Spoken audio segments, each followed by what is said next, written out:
धीरूभाई अंबानी ने आखिर इतना पैसा कमाया कैसे, वो इतने अमीर बने कैसे? क्या इसके पीछे की वजह जानते हैं? इसके पीछे की सबसे बड़ी वजह थी उनकी रिस्क टेकिंग कैपेबिलिटी, उनका रिस्क उठाना।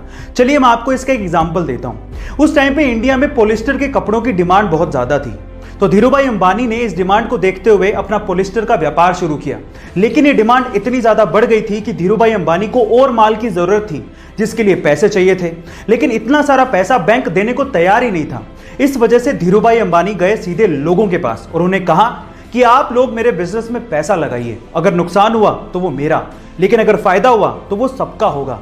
इस तरह से रिस्क उठाकर धीरूभाई अंबानी ने बहुत पैसा कमाया और यही उनकी सबसे बड़ी वजह थी। पढ़ाई का और पैसा कमाने का आपस में कोई लेना देना नहीं है, इसीलिए उस लड़के ने 10वीं क्लास के बाद पढ़ाई छोड़ दी और भजिया बेचकर पैसा कमाना शुरू कर दिया।